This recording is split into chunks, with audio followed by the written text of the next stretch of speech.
Hello truth seekers, if you happen to listen to any of the Muslim scholars' narration of the beginning of Islam, this is probably what you will hear. The moon hung high over the barren mountains surrounding Mecca. A lone figure sat deep in the cave of Hira, his breathing steady but mind unsettled. Mohammed, son of Abdullah, had come to this cave for years, retreating from the noise and corruption of Quraysh, searching for truth in silence. But this night was different. A sudden presence filled the cave. A force, unseen yet overwhelming, enveloped him. Then came the voice, commanding, firm yet incomprehensibly divine.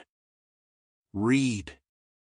Today I would like to separate the trance from the romance. Muhammad's first reaction was that he saw one of the jinns.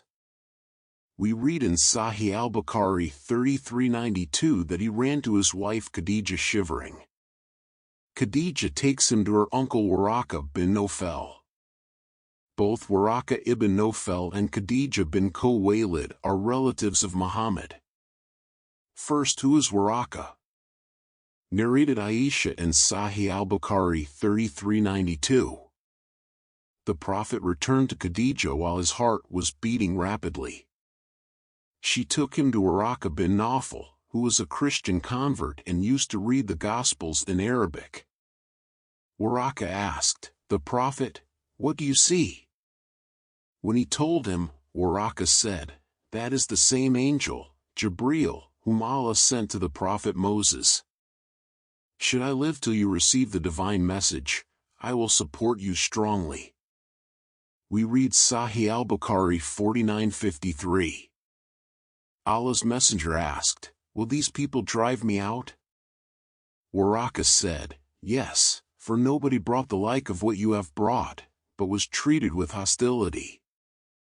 If I were to remain alive till your day, when you start preaching, then I would support you strongly."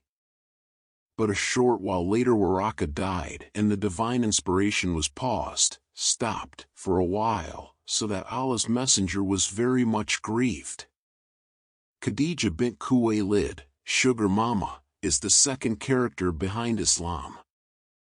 Before marrying Muhammad she was married to Nabash ibn Zirak, a sorcerer. He died, so she married Atig al-Maksumi, another sorcerer, so he also died. Common sense and logic tells us that she will seek another sorcerer. Although she was 15 to 20 years his senior, she heard of Muhammad's eagerness to become involved in sorcery. So she was ordered by Buhaira al-Rahib, another character, to marry Muhammad. He said Muhammad, who was 20 years her junior, will become a prophet in 20 years. Khadija married Muhammad when he was 25 years old. She employed him in her business. According to satanic rules, when a sorcerer desires to become one, he has to receive approval from a more established sorcerer, and he has to do 3 things to become a sorcerer.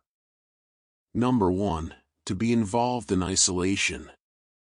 Number 2, rituals.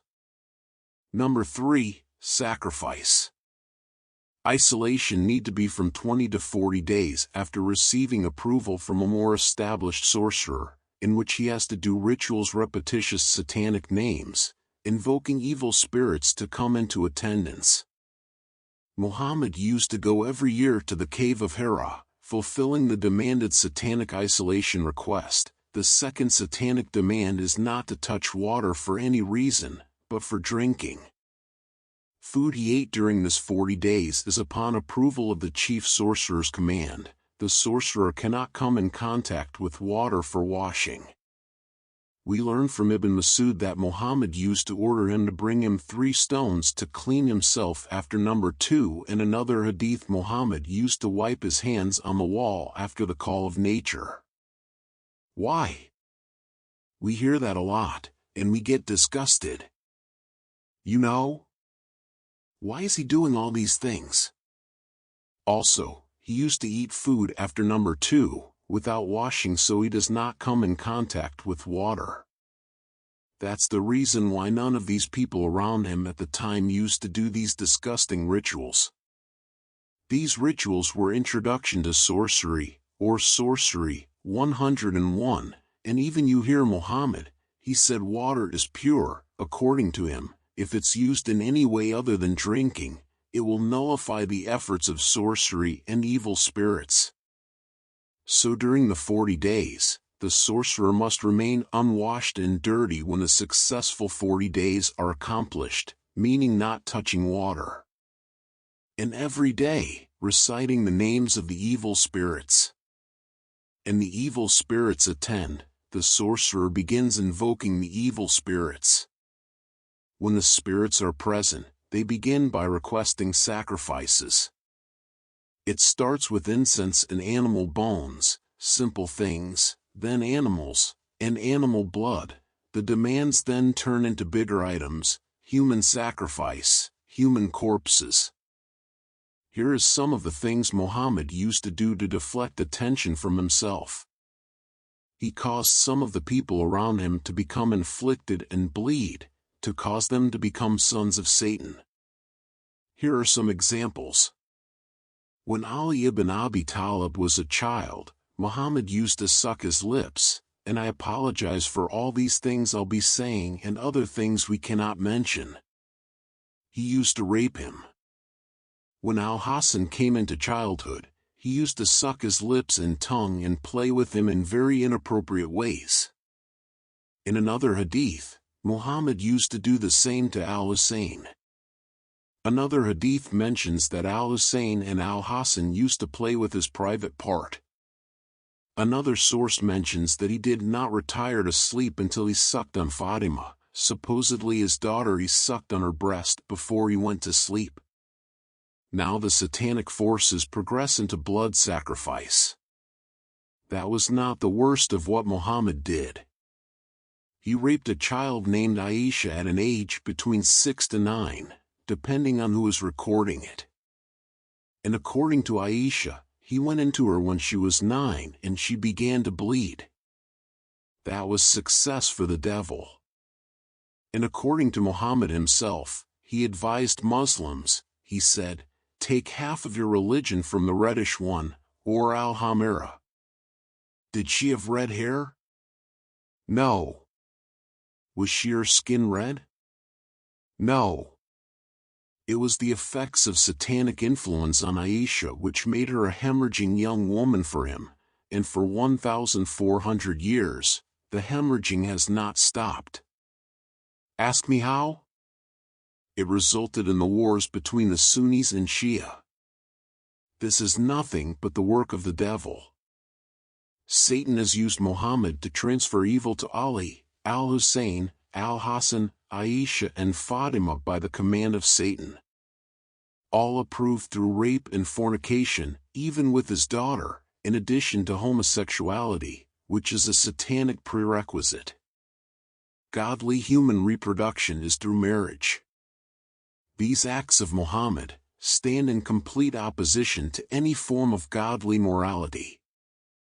Each one who was on the receiving end of these satanic possessions became world famous, a concept that is very popular even now in Hollywood. A starving, poor artist goes to one of these big producers, and they, whether it's a male or female, they sleep with the producer, and all of a sudden they become rich and famous. You see how Muhammad became the truthful and faithful one, al-Sadiq al-Amin, and Muslims are killing themselves in the name of Ali, Al-Hassan, Al-Hussein and Aisha? And killing many other people, blowing themselves up. And Muhammad is absolved. Named among Time magazine's most influential men. It is satanic. According to authentic hadith, Muhammad walked in on Aisha in compromising positions many times with men. For example, she spent 3 nights with Safwan ibn al-Mu'attal. Nothing. Didn't say anything. He finds her breastfeeding a man. Oh, that's my brother. By breastfeeding, nothing. That's as found in Sahih al-Bukhari. Even Quran corroborates when Muhammad find Talha scratching the back of Aisha. Wink, wink, he just brings a verse to Muslims.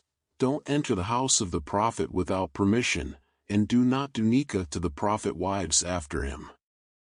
We find that in Ibn Kathir, and in Al-Qurtubi and many other places in. Why not say anything? When through all this, the faithful one remained silent. Well, Aisha was his ticket to fame. He already stamped her with what is called al-Sahar al-Sufli, the sorcery below the waist. And this is all only for women. Now we understand the command of Muhammad to Muslim, take half of your religion from this bleeder or al-Hamira. 50% of Islam is now belongs to Aisha, according to Muhammad, by the command of Shaitan. Muhammad had at least 9 wives.